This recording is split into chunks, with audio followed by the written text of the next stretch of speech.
Hello and welcome to another video. This video is about integration by parts, one of the very useful techniques you would use in integration. And sometimes you have more than one option of the technique to use in taking an integral, the same thing you would experience when you're taking derivatives, but sometimes there's only one way to do it. And that's the case in the case of integration by parts. Sometimes you may be able to do some U substitution or some smart trig substitutions, but at the end of the day, there's some functions that you just have to use integration by parts. Now, what does this mean? Well, this is from the product rule. So this is, you can call it the product rule of integration. Remember the product rule in differentiation? This is just a rearrangement of the product rule. Let me show you. I want you to recall that if u is a function of x, okay, and v is a function of x, just imagine. And then you multiply these two functions together, giving you uv. If you try to take the derivative of this function, do you remember what you're going to get? Well, the derivative of this product from the product rule in differentiation is keep the first, differentiate the second. Keep the first, differentiate the second, plus differentiate the first, keep the second. I'm sure this is very plain, very easy. Okay, what if we rearrange this piece so that this one goes over here?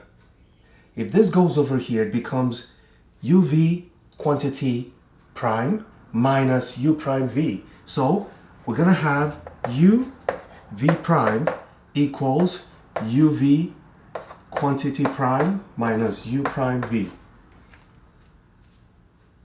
That's it. See, this is beginning to look a lot like this.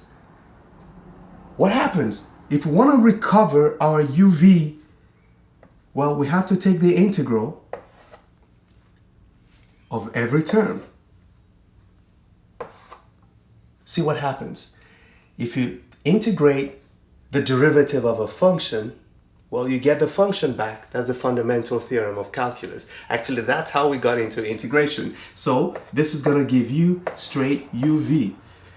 Well, not all of this is integrated, or differentiated, so we just have to leave it that way.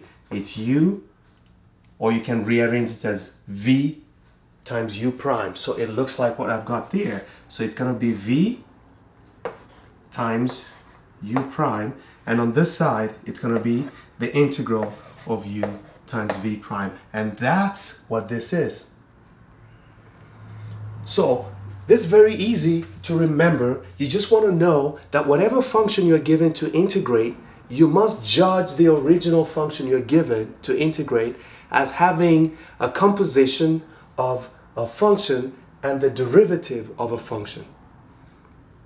Well, we're going to take some examples and you will understand it, and you'll be able to integrate many functions that you would otherwise not be able to integrate. Let's get into it. Okay, so let's take this first example, the integral of sine x cosine x dx. Integration by parts, because you're multiplying two terms, will be the first thought for someone who so much loves this.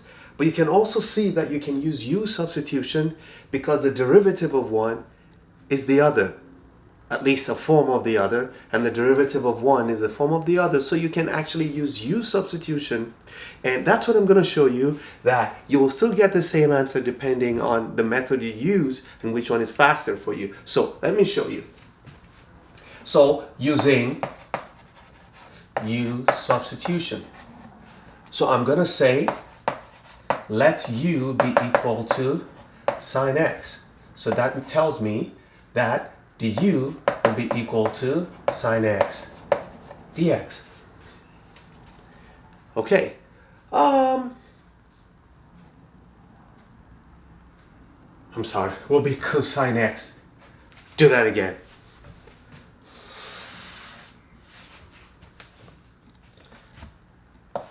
du will be equal to cosine x dx. But what you notice is that cosine x dx is right here. So I can actually rewrite this expression and say that the integral of sine x cosine x dx is equal to, when I do my u substitution, well, remember I said u is sine x, will be the integral of u, and then what is cosine x dx? Well, that's du. What? That's what u substitution does, but that's not the focus of today, okay? So this is going to be, if you take the integral of u, well, it's going to be 1/2 of u squared plus c.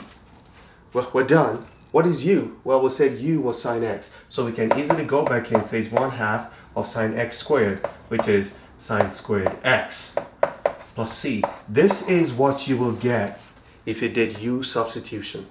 So I'm going to leave this on this side, and then we're going to say, assuming it wasn't this easy, or you were so much in love with integration by parts that you decided to do it, what should we do? Well, we're going to use the formula for the first time in this video. I love it. Okay, so now when you see a function, let's write it here. The integral of sine x cosine x dx. You have to ask yourself, which of these two parts can I easily differentiate, and which of them can I easily integrate? You must ask those two questions, because the one you can easily integrate will be the one that you call dv, so that you can integrate it. The one you can easily differentiate is the one you're going to call u, so that you can easily differentiate it. Do you see how you think? So you must choose wisely.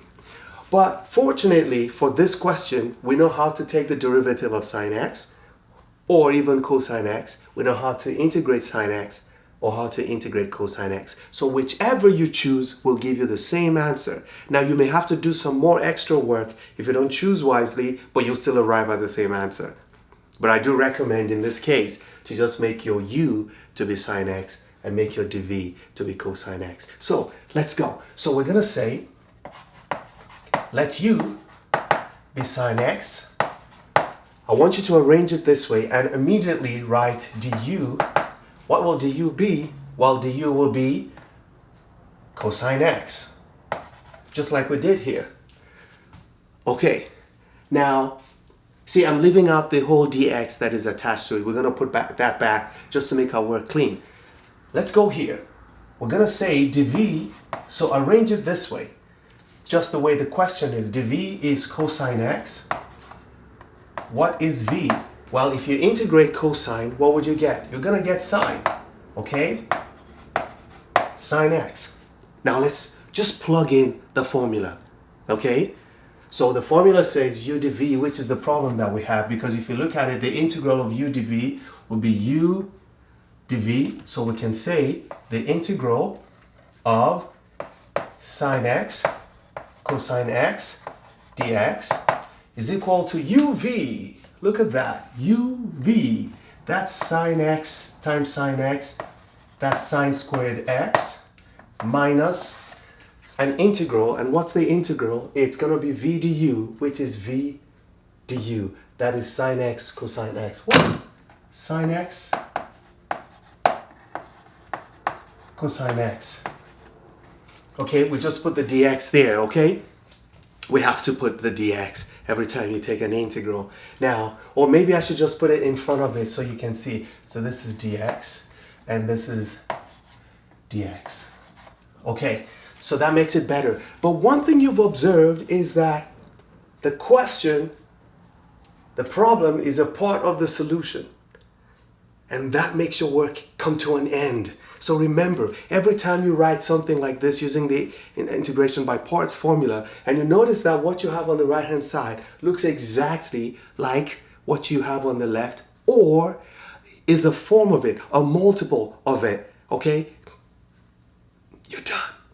So just move this over to this side and add it to the original problem, and you're going to end up with 2 times the integral of sine x cosine x dx will be sine squared x.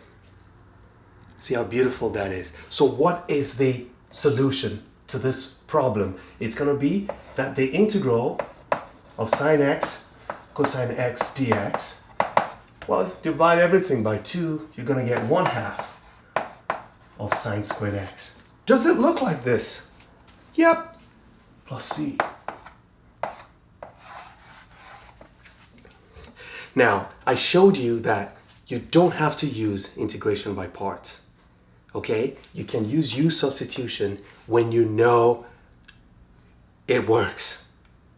So for u substitution, you have to be able to see the future. For integration by parts, you have to be able to see the present and see that you can integrate one and you can differentiate one. That's all you've got to do. Okay, before I move on to the second question, which is this one, let me explain to you why in some cases it doesn't matter which one you take as your u and which one you take as dv. Because in some cases, if you switch them, you will never get the answer because things get more and more complicated. But in the case of sine and cosine, you notice that when you differentiate one, you get the other. When you integrate one, you get the other, okay? Maybe with a plus or a minus, whatever, but that can be taken care of, okay? But we're talking about the quantity. So, do they alternate? Yeah, if they alternate, it doesn't matter which one you take. You might have to do extra work to get the answer. But in some cases, if they don't alternate, you want to look for the one that goes to 0 the more you differentiate it.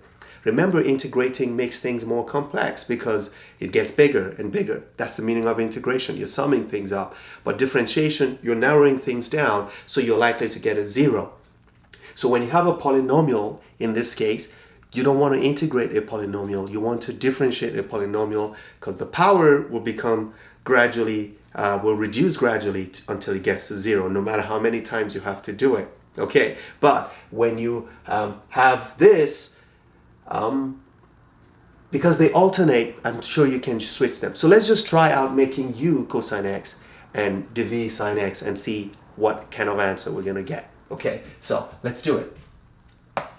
So we say let u be equal to cosine x, and we have du will be equal to negative sine x. So we have dv equals sine x, and then we're going to have v will be equal to negative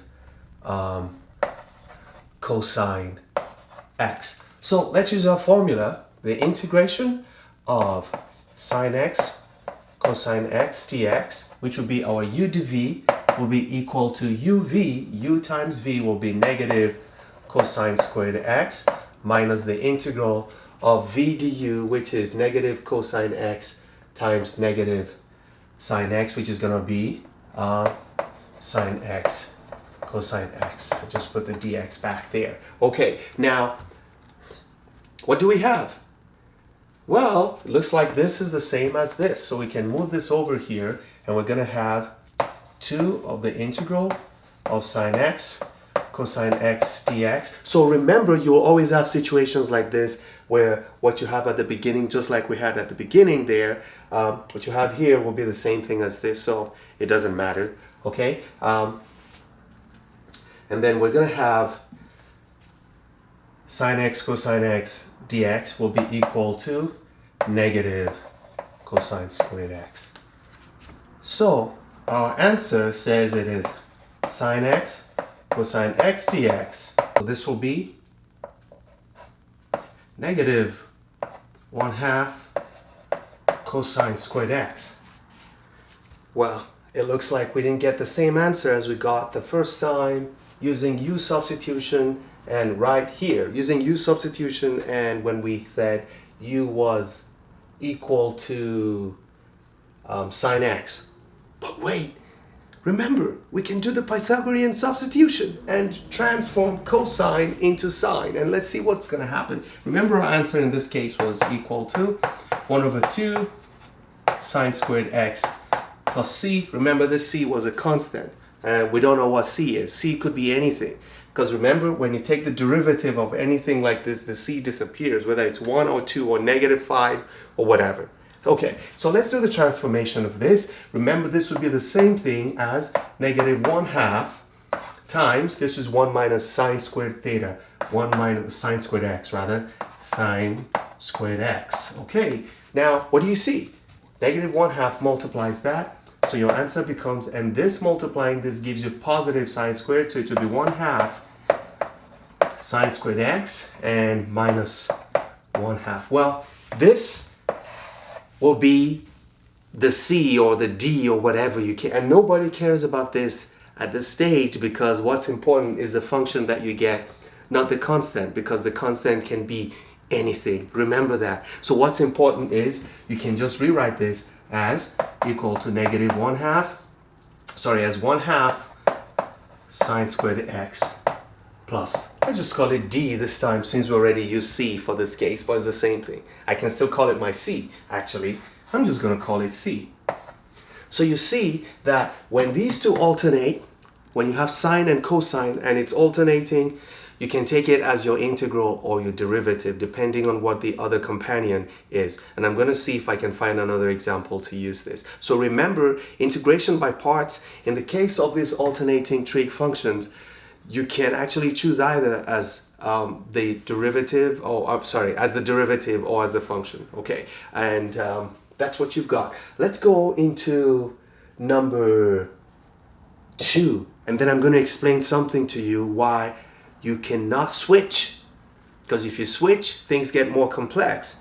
So you have to choose wisely which one is u and which one is the v. Let's do it. So this one has to do with x e to the x dx, and there's something we know about e to the x. The derivative or the antiderivative will always be the same as what you've got here, okay, unless you have something else here. But right now, e to the x, you can integrate, you still get e to the x. E to the x, you can differentiate, you still get e to the x. So nothing changes here, whatever you choose, okay? However, the problem is this polynomial beside it, okay, or this monomial beside it. If you differentiate x, you get 1. If you differentiate 1, you get 0. And that's the end of your work. There's nowhere else you're going. So differentiating a polynomial leads you to an end where you get an answer. Integrating a polynomial makes things more complex. So you're going to get 1/2 of x squared. And when you integrate again, you get 1/6 of x cubed. So you will never get anything that looks like the original, and you will never get anything that ends, and this one will not change. So you keep adding functions on functions on functions, and you will never get to the answer. So what I recommend when you see a polynomial, choose it as what you need to differentiate.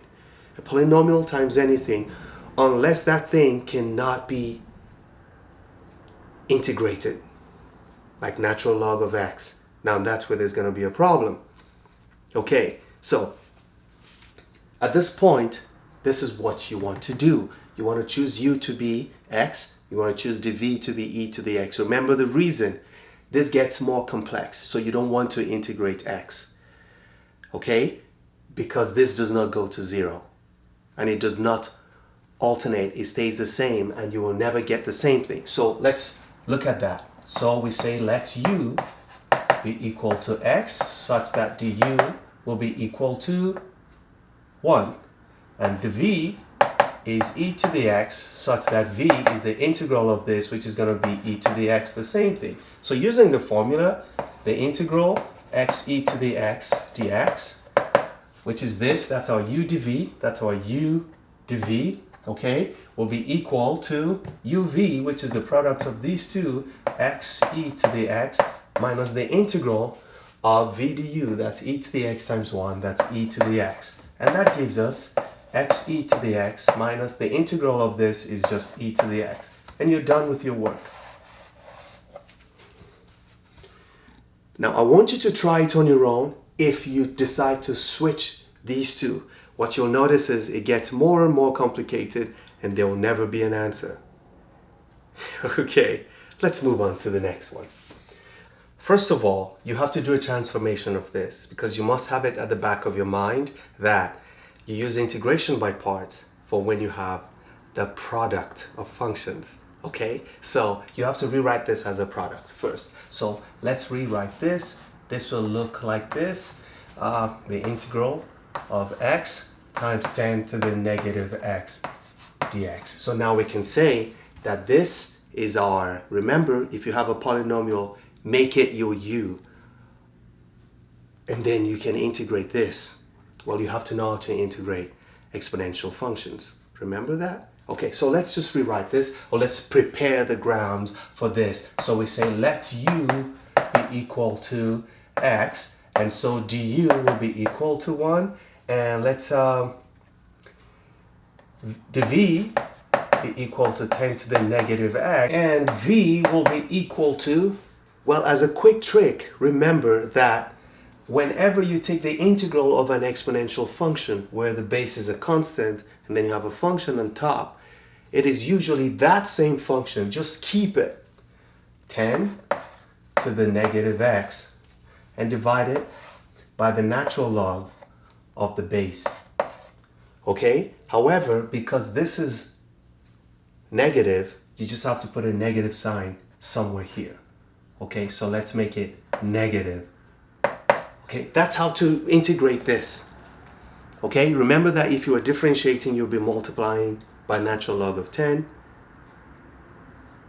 Okay, it's just as simple as that. So remember these things because they help you quickly. And you can do u substitution to integrate this, and you'll be able to see that. But that's not the purpose of this. So to integrate this, remember, it is keep the function and divide it by the natural log of the base. But if you differentiate this exponent and it gives you a negative sign, put it on the side. If it has a 2, put it on the side. Whatever it is, use it to multiply the function. Okay? Okay, so what we've got is v. Okay, so that's what we have, negative 10 to the x of natural log of 10. So let's use our formula and we'll be fine. So we have the integral of, I'm going to write it this way, the integral of x 10 to the negative x dx will be equal to uv, which is this times this. That's going to be negative x 10 to the negative x over natural log of 10, okay, minus the integral of v du, which is this times this. That's going to be negative 10 to the negative x over natural log of 10. Interesting. Well, we can rewrite this. This is going to be negative x. It's going to be negative x 10 to the negative x over natural log of 10. This is going to be plus the integral. Well, we can bring this out, plus 1 over natural log of 10, then the integral of 10 to the negative x. Well, it looks like we already know the integral of 10 to the negative x. That's what we did here, and we got this answer. So we can do that again. So this is now going to be negative x 10 to the negative x over natural log of 10 plus 1 over natural log of 10 multiplied by this, and the integral of this is this answer we got here, which is negative 10 to the negative x over natural log of 10. How do we clean this up?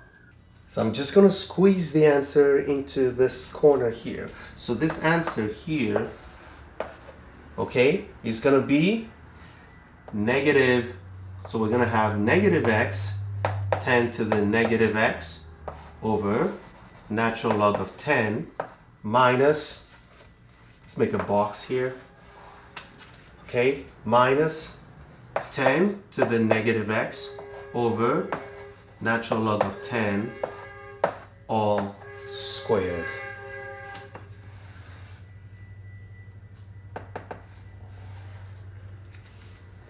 And that's the answer. One last one.